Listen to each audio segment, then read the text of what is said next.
bonjour Laura. Bon, on va éviter les présentations parce qu'ici tout le monde te connaît. Donc on va rentrer dans le vif du sujet. Laurent, es-tu aujourd'hui un président comblé en cette moitié de saison 2025-2026? Oui, moi ce serait difficile de ne pas l'être, surtout après le week-end qu'on vient de passer. Oui.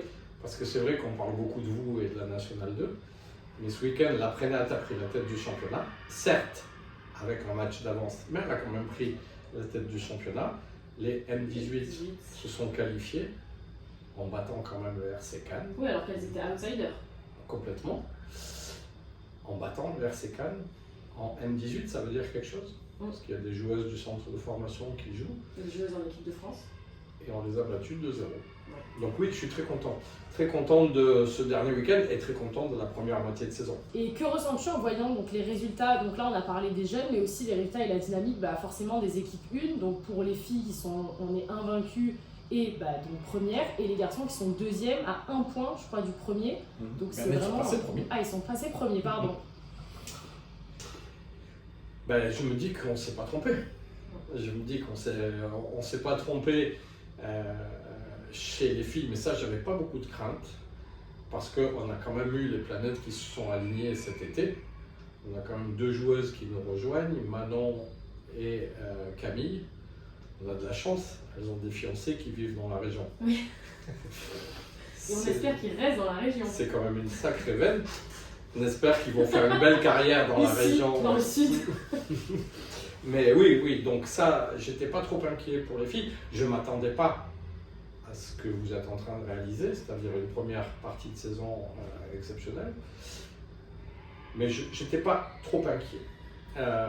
Chez les garçons, par contre, c'est une vraie satisfaction parce qu'on repart quasiment d'une feuille blanche. C'est un nouveau groupe. Après la descente, il reste 3-4 joueurs et ça marche.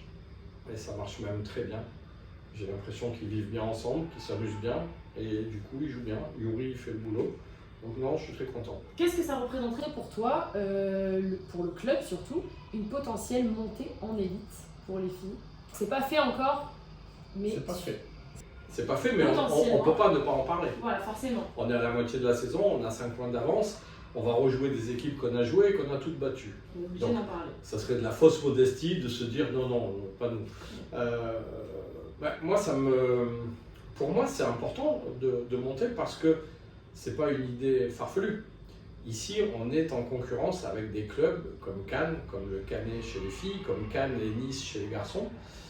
Si on n'a pas de belles équipes premières, des équipes qui évoluent à haut niveau, on prend toujours le risque d'avoir des jeunes que l'on forme qui s'en vont et souvent trop tôt. Parce que le chant des sirènes, parce que tout un tas de raisons font qu'ils ont envie de partir. Si on peut leur proposer un plan sportif qui consiste notamment, par exemple pour les filles, si vous montez, à dire reste chez nous, parce que tu peux déjà évoluer au 2e niveau français, ce qui est exceptionnel, c'est exceptionnel. Ça, vous êtes 150, enfin si on monte, vous êtes 150 joueuses en France sur 200 000 licenciés. 150, pas plus. Et on rajoute une centaine de pros. Voilà, c'est les 250 meilleures joueuses françaises. Reste chez nous. Atteins déjà ce niveau. Après, peut-être la Ligue A, on verra, mais dans d'autres clubs. Mais reste chez nous. Donc oui, c'est important d'avoir des équipes qui performent pour garder nos jeunes. Est-ce que selon toi, la montée en élite pour un club de notre taille, c'est raisonnable? Oui, je pense que c'est raisonnable. On fait les comptes depuis déjà un moment. On bâtit des prévisionnels déjà depuis la fin novembre. Donc on n'est pas fou. On sait que la marche est haute. Mais on a des ressources.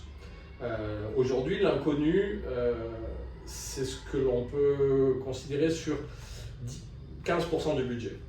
15% du budget, c'est l'inconnu et il faudra aller les trouver parmi les partenaires.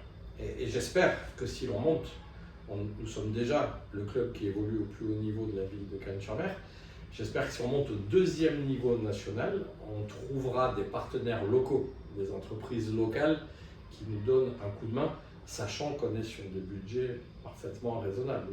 Es-tu un président heureux quand tu vois par exemple que des coachs des équipes 1, donc je pense à Loana, je pense à Sandro, vont coacher des équipes jeunes. Est-ce que tu penses que c'est quand même un plus pour notre club? Clairement, de toute manière, l'essence du club, c'est les coachs. Nous, les dirigeants, on fait la carrosserie, mais ce qui fait que le moteur marche, c'est les coachs. Donc, que en plus les coachs s'investissent dans le club, c'est super, et qu'ils transmettent aux jeunes, c'est génial. Sandro, lui, il débute, donc on va pas trop en parler, mais ce que fait Loana avec les gamines, je trouve ça génial. L'autre fois, j'arrive, elles étaient toutes assises par terre en train de faire un goûter. Je dis, mais c'est pas... On pourrait être heurté, on se dit, bah, jouer au volley, mais non, parce qu'elle sait que c'est comme ça qu'il faut faire. Donc c'est génial. Moi, j'adore. J'aime beaucoup les voir faire, tous les joueurs qui deviennent entraîneurs, les entraîneurs qui sont entraîneurs évidemment, Oui. mais ceux qui décident de s'investir dans le club et qui font ce qu'ils font, j'adore ça. Ok, bon bah super. Merci beaucoup. Bah de rien.